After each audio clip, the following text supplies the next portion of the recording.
Le noblard renaît de ses cendres. Les meilleurs affrontent de nouveau les meilleurs. Tout récemment avec Vasily Lomachenko qui donna énormément de fil à retordre au jeune Devin Haney, ou même l'officialisation du très probable combat de l'année opposant Terence Crawford à Errol Spence. Littéralement un combat de super-héros. D'un côté, on en a un qui a survécu à un accident de voiture dont aucun humain normalement constitué aurait pu en ressortir vivant, et de l'autre, on a en la personne de Terence Crawford quelqu'un qui, dans le plus grand des calmes, a survécu à une balle dans la tête étant adolescent. Et si l'on observe bien les deux combats que je viens de citer, que ce soit pour Devin Haney, Vasily Lomachenko ou Errol Spence, Terence Crawford, il y a un dénominateur commun à ces deux méga fights. Un boxeur qui passe souvent sous les radars alors qu'il se pourrait que ce soit lui le prochain challenger pour tous les titres de la catégorie des poids légers. Ou même l'élément déterminant qui pourrait donner l'avantage de par ses sparring en garde de gaucher à Terence Crawford dans un combat où celui que l'on surnomme Bud ne devra pas seulement affronter un Errol Spence très dangereux, mais aussi le facteur temps. De qui je parle? They say when Floyd was your age, he got hit with 8% of the punches that was thrown at him. At this age, you get hit with 4% of the punches that's thrown at you. Yeah. You think you got the greatest defense of all time? Toucher sans se faire toucher. N'est-ce pas là l'essence même du noblard? Du jeu de jambes presque surréaliste du regretté Pernell Sweet Pea Whitaker à la matrice de Vasily Lomachenko, la boxe défensive poussée à un niveau d'élite a toujours su impressionner les puristes. Mais qu'en est-il des néophytes? Les fans de foot ou de MMA peuvent connaître un Tyson Fury, un Deontay Wilder, mais me croiriez-vous si je vous disais que le meilleur boxeur, toutes catégories confondues, ne se trouve pas chez les lourds, ni même dans aucun top 10 des classements pound for pound actuels? Calmez-vous, je vous vois déjà venir m'agresser en commentaire. Je ne parle pas du boxeur le plus spectaculaire, mais bien de qualité intrinsèque pure, qu'elle soit défensive ou offensive. Ce même boxeur qui, juste après la récente victoire de Devin Haney, a fait son entrée dans le ring dans l'objectif de le confronter, mais n'en est ressorti qu'avec un échange verbal lourd de sens.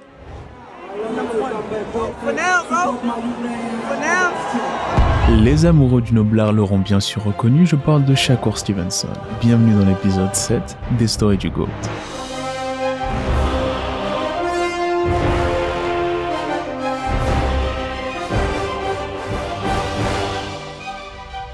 Issu d'une famille nombreuse de 9 enfants dont il est le plus grand, Shakur Stevenson a commencé la boxe à l'âge de 5 ans. Lorsqu'il n'était encore qu'un enfant, l'entourage proche de Shakur Stevenson avait pour habitude de l'appeler Bam Bam, pour Badass Motherfucker, du fait qu'il gardait toujours en sa possession une batte en plastique avec laquelle il frappait tout le monde. Chacun ses hobbies, j'ai envie de dire, je ne vais pas juger. D'ailleurs, vous pouvez retrouver cette inscription sur la majorité de ses shorts de combat. Durant sa jeunesse à Newark, il fut souvent dans les problèmes, c'est le moins qu'on puisse dire, se faisant expulser de presque toutes les écoles dans lesquelles il a pu mettre les pieds. La raison? Les brutes de l'école, ou bully en anglais, aimaient souvent l'embêter, lui et ses petits frères, pensant que ce visage d'ange était inoffensif. Grosse erreur. Shakur, qui pratiquait déjà la boxe depuis le berceau, n'hésitait jamais à prendre la défense de ses frères et sœurs ainsi que la sienne, laissant souvent, la plupart des fois, les personnes mal intentionnées KO au sol. Et même si savoir se défendre fut une bonne chose, le jeune Shakur finissait très souvent dans le bureau du principal de son lycée, qui se nommait à l'époque Ras Baraka,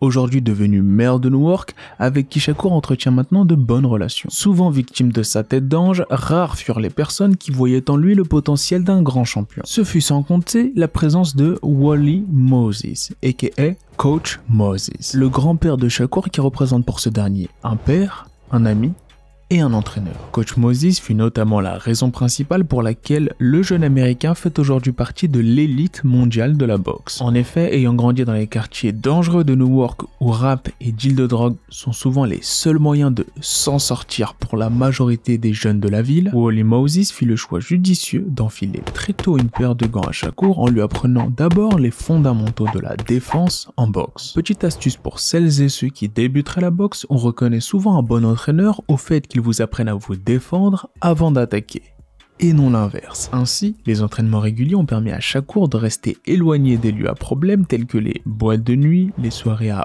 haut risque de la ville et j'en passe, ce qui lui valut de maintenir une hygiène de vie saine mais surtout extrêmement rigoureuse lorsque l'on connaît les contraintes de poids auxquelles sont confrontés les boxeurs amateurs, notamment devoir rester au poids durant plusieurs jours pour se peser avant chaque combat d'un tournoi, tandis qu'en pro, il est possible de s'alimenter et de se réhydrater directement après avoir effectué sa pesée. Problématique que nous a partagé le boxeur de renommée internationale Ahmed El Moussaoui, qui lui aussi, en plus de posséder un gros palmarès professionnel, possède aussi un prestigieux bagage amateur. On a fait de la rétention d'eau, c'était dangereux. À notre âge, 17-18 ans, faire de la rétention d'eau, t'imagines toi? 2-3 pommes par jour, 2-3 verres d'eau, que ça dans la journée frère, pour être au poids. C'était insupportable. Alors je peux te dire que quand tu fais des choses comme ça dans la vie, t'as la valeur de ce que c'est déjà la nourriture. Cette discipline était presque automatique chez Shakur qui, à cause du fait qu'il soit l'aîné, a toujours eu sur ses épaules le poids de subvenir aux besoins de sa famille. Famille qui fut émerveillée d'apprendre la qualification de ce dernier aux Jeux Olympiques de Rio en 2016. En effet, grâce à ses excellents résultats durant la saison amateur, Shakur a pu aisément intégrer l'équipe olympique des USA, ce qui lui permit de prendre part au prestigieux tournoi de Rio de Janeiro. Tournoi olympique qui va devenir pour le jeune américain une véritable montagne russe émotionnelle. Accompagné de son acolyte de toujours Kai Koroma, coach associé de l'équipe nationale des USA qui le coach encore à l'heure actuelle chez les pros, Shakur s'est retrouvé face à un Brésilien d'entrée de jeu. On sait tous que lorsque vous affrontez un boxeur local dans un tournoi olympique, il faut vraiment être au-dessus pour le battre, si vous voyez ce que je veux dire. Et au-dessus, Shakur l'a été, en surclassant techniquement un Robin Nilsson des Jesus. Et c'est en quart de finale que les choses sont devenues assez intéressantes, où il a pu affronter le Mongolien Tsenbatar Erdenebat. Le nom ne vous est peut-être pas familier, et pourtant, il a bien réussi à faire parler de lui il y a de ça quelques semaines. En effet, celui-ci est aujourd'hui passé pro et compte un palmarès de 6 combats pour 6 victoires, dont 3 par KO. Tsenbatar a récemment défrayé la chronique en blessant encore lors d'un sparring le jeune Ryan Garcia à quelques jours de son très gros combat face à Gervonta Davis. Vous me direz, ce sont des choses qui arrivent, pas besoin d'être si dramatique, et vous auriez raison, seulement il ne l'a pas seulement blessé, il l'a aussi fait savoir publiquement dans un post d'excuses sur les réseaux sociaux. Hey King Ryan, in sparring, I injured you with a body shot. Now you lost to Tank. I am sorry. Are you okay? Un message vidéo assez troublant qui a permis au clan Davis de savoir que Ryan Garcia était vulnérable au corps à moins de 2 jours du combat le plus attendu de l'année. Et vous savez tous comment le combat s'est terminé. Après un coup au corps au timing dévastateur qui ne paraissait pas si puissant à première vue, celui que l'on surnomme King Ryan n'a pas réussi à se relever avant le décompte des 10 secondes. Ce fut la petite parenthèse anecdote que l'on prenne conscience du fait que tous les boxeurs que vous pouvez voir aujourd'hui sur la scène internationale se sont déjà pratiquement tous affrontés sur la scène amateur. Et pour en revenir à notre tournoi olympique, les coups au corps de Tsenbatar n'auront pas suffi face au monstre pugilistique et très précoce dans sa boxe que représentait le jeune Shakur Stevenson qui n'avait que 19 ans à l'époque. Shakur avança donc avec la manière en demi-finale du tournoi où il était supposé rencontrer le russe Vladimir Nikitin qui déclara forfait pour cause de blessure. L'histoire est donc en marche. Après 19 ans sans médaille d'or, toutes les étoiles sont alignées pour que Shakur Stevenson devienne le digne successeur d'André Ward, le dernier boxeur à avoir remporté une médaille d'or à la Team USA masculine.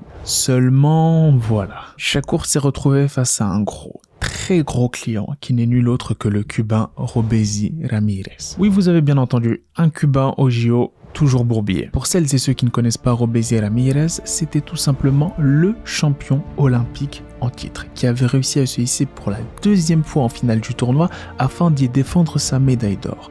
Et on va pas se mentir, la boxe amateur, c'est chez lui. Pur produit de l'école cubaine, son timing dévastateur couplé à son agilité remarquable lui ont permis de développer une boxe imparable qui collait parfaitement avec le monde amateur. Monde amateur dans lequel il était adulé par les foules en contraste au fait que lorsqu'il rentrait chez lui, il était considéré comme un citoyen lambda. Encore une fois à cause du problème de la professionnalisation sportive du pays. Et là, je vous réfère à l'épisode 1 des Stories du GOAT à écouter sous format podcast du fait qu'il n'y ait pas autant de montage et d'effets spéciaux dans l'épisode, mais qui retrace parfaitement l'histoire de Cuba, Fidel Castro et l'histoire de la boxe. Et durant ce combat pour l'or olympique, Shakur n'a malheureusement pas su imposer son tempo comme ce fut le cas lors de ses combats précédents. Dès l'entame de combat et pour la première fois en carrière, on pouvait apercevoir un Shakur légèrement dépassé par la situation, ce qui lui fit perdre bien évidemment le premier round. À l'inter-round, tout en restant très calme, Kai Koroma a su trouver les mots parfaits pour que Shakur puisse effectuer les ajustements nécessaires à l'obtention de ce deuxième round. D'ailleurs, la foule de Rio mettait une ambiance incroyable dans la salle, notamment après avoir vu sur l'écran géant que ça allait être le troisième round qui allait déterminer le champion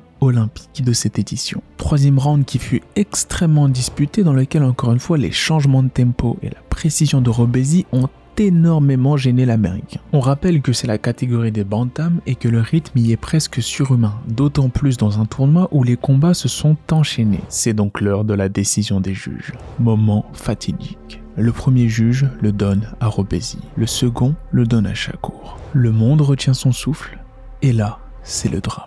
Le troisième le donne à Robeisy. Le Cubain entre dans l'histoire olympique et intègre le groupe très restreint des doubles médaillés d'or. Shakur, quant à lui, même s'il est très déçu, semble dans un premier temps tenir le coup. Cependant, au moment où Robeisy, par respect pour Shakur, se mit à lui ouvrir les cordes du ring pour que ce dernier s'en aille, l'Américain se remémora tous ces mois de sacrifice et se mit à fondre en larmes. Bien qu'il essaya de garder la face au moment d'effectuer son interview d'après-combat, il ne put retenir ses larmes pour la seconde fois, ce qui donna naissance au moment iconique des larmes de Shakur en interview. Comme vous pouvez vous en douter, nombreuses sont les personnes qui disaient que Shakur avait été volé. Mais lorsque l'on demandait au principal concerné, il donnait toujours la même réponse. Je n'ai pas été volé, car à partir du moment où j'ai donné la possibilité au juge de noter un combat serré, je considère que j'ai perdu. Une phrase de bonhomme, vraiment, respect, dans la respect. Et en plus de réagir comme un homme, un grand garçon, de prendre sa défaite sans aucune excuse,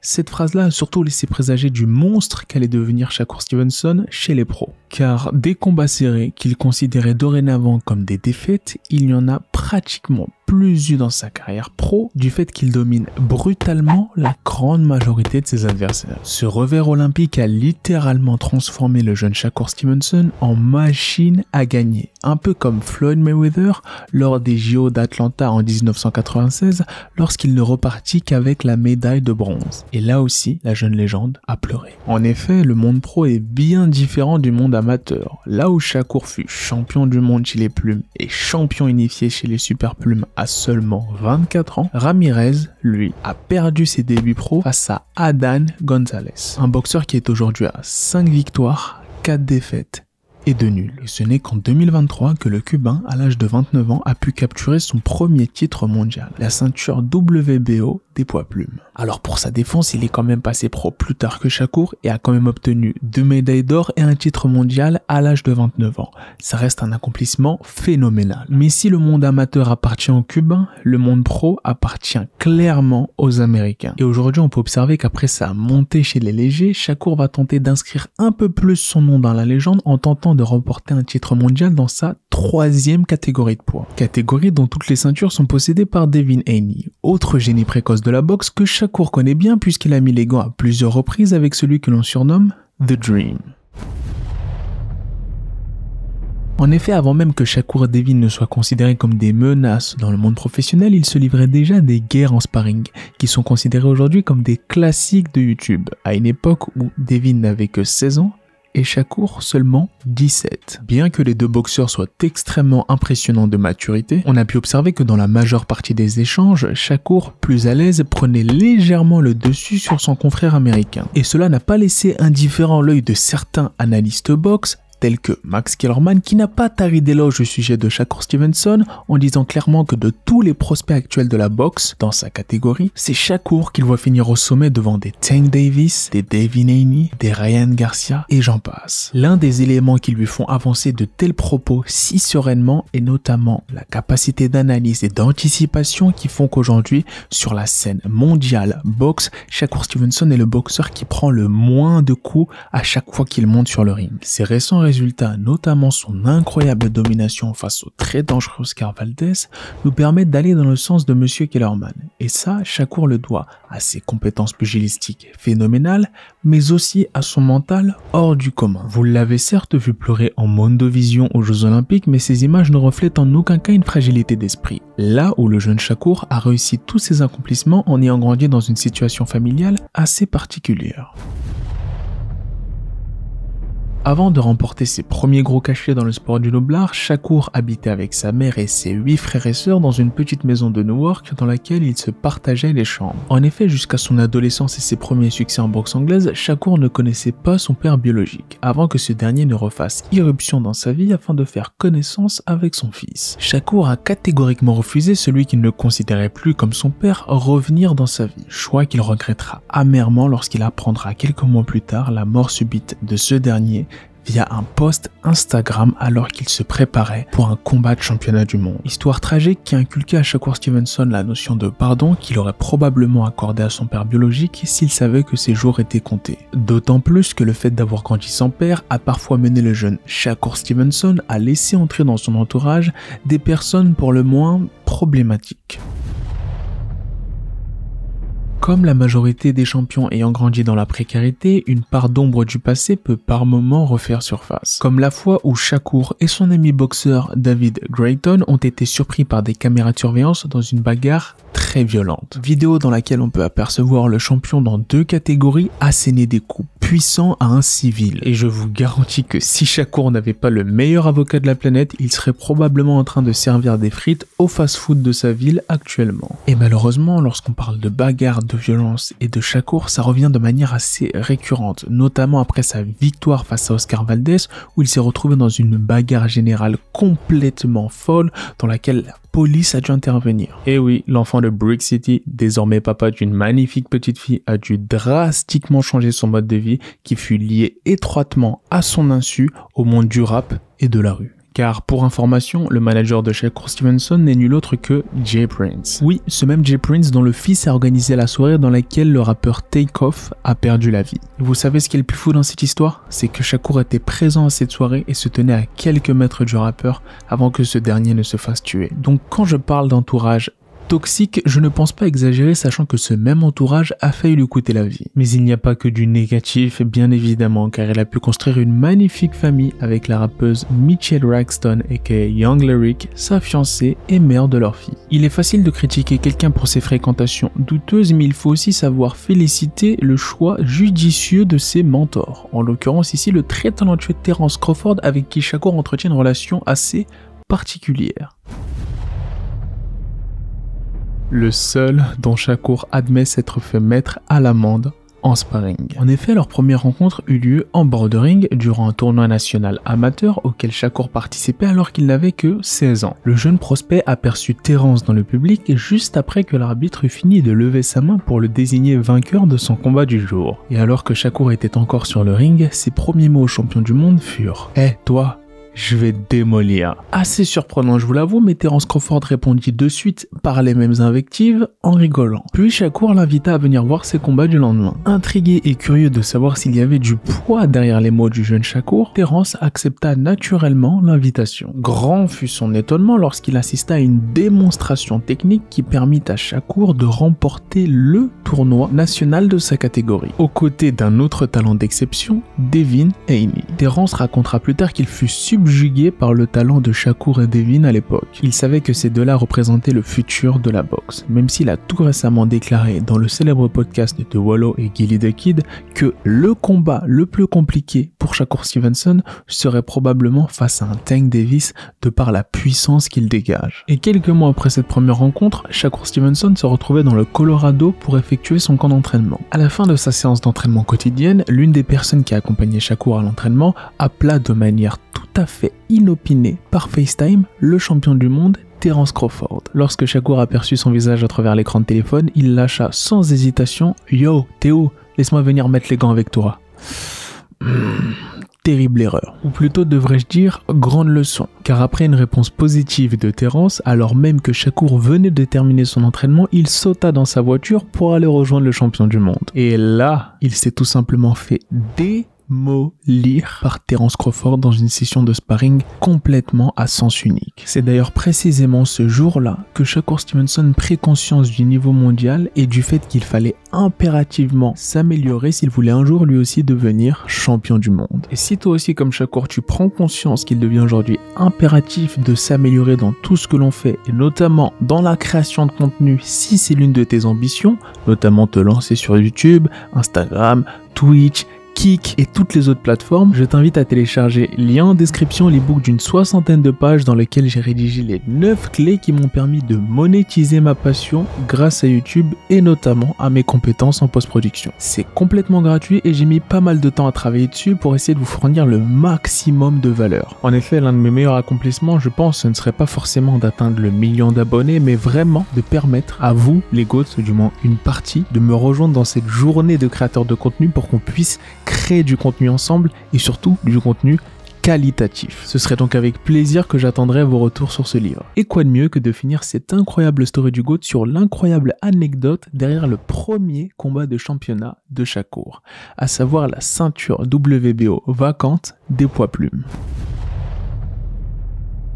Rajaira González, triple championne du monde amateur, est une boxeuse d'élite qui concourt pour l'équipe nationale des USA. Elle prit naturellement part en 2016 au tournoi de qualification pour les JO de Rio. Faisant partie d'une famille de boxeurs, elle est la petite sœur de Joet González. 26 victoires pour seulement 3 défaites chez les pros. Et là, vous pouvez me demander, mais Sigma, pourquoi est-ce que tu nous parles de la famille González? Eh bien, tout simplement parce que le jeune Shakur s'est retrouvé en couple de manière inopinée avec la jeune Rajaira et que Joet était plutôt du style frère mais pas beau-frère, si vous voyez ce que je veux dire. En effet, suite à la défaite lourde de conséquences de Rajaira face à Mikaela Mayer lors des éliminatoires pour les JO 2016, synonyme de non-participation au tournoi de Rio, la jeune boxeuse d'origine mexicaine sombra dans une profonde dépression. Et c'est compréhensible quand on voit son rêve olympique partir en fumée. Et c'est dans les bras de Shakur Stevenson qu'elle trouva réconfort et empathie, sachant que ce dernier la comprenait parfaitement puisqu'il venait de laisser passer l'or olympique face à Robeisy et Ramirez.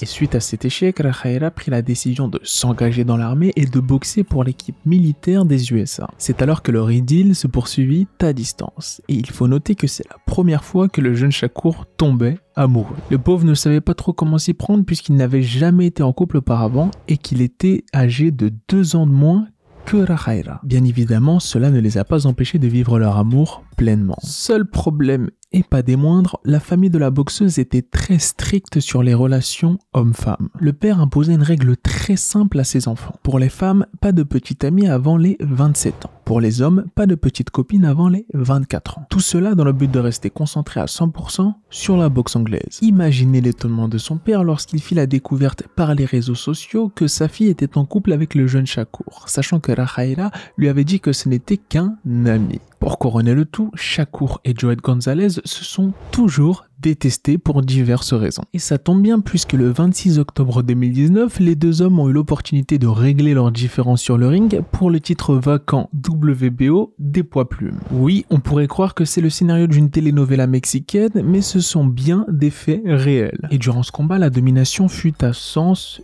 unique. En effet, durant les 12 rounds, il fut littéralement impossible pour Joet González de toucher le jeune Shakur Stevenson. Impossible. Vraiment, allez voir, le combat est sur YouTube, il me semble, une prestation tout aussi fascinante qu'impressionnante, qui lui permet de décrocher son premier titre mondial en annonçant publiquement en interview d'après-combat, toujours sur le ring, en direct sur ESPN, que même s'il n'avait pas de problème avec la famille González, il ne comprenait pas pourquoi ces derniers ne l'aimaient pas, et qu'il allait tout de même respecter leur choix de ne pas se mettre en couple avec Rajaira et continuer son chemin.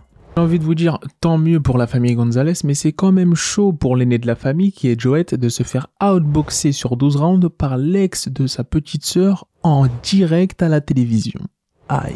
Tout ça pour dire que ce combat en particulier reflète parfaitement l'instinct prodigieux qui sépare Shakur Stevenson des autres boxeurs de la catégorie, sans oublier le fait que son instinct offensif se développe de combat en combat, comme ont pu en témoigner ses dernières performances. Est-ce que ce sera lui qui détrônera le jeune Devin ou le jeune Gervonta? Le temps nous le dira. Une chose est sûre, c'est que ce sera le combat le plus difficile pour ces deux monstres. Cet épisode des Stories du GOAT touche à sa fin. Si vous avez passé un bon moment, n'hésitez pas à liker, commenter, partager et à vous abonner si ce n'est pas déjà fait. Bien entendu, je ne suis pas rentré en détail dans l'aspect technique du jeu de Shakur Stevenson, mais si vous souhaitez en savoir plus sur ses secrets défensifs, je mettrai la vidéo analytique du radar de Shakur Stevenson à disposition des membres de la chaîne. N'hésitez donc pas à devenir membre en cliquant sur le bouton rejoindre, d'une part pour soutenir le travail effectué si vous trouvez qu'il est de qualité, mais surtout car je m'apprête à créer le Discord et les membres seront grandement privilégiés. Sur ce les goats, je vous dis peace. Way to go.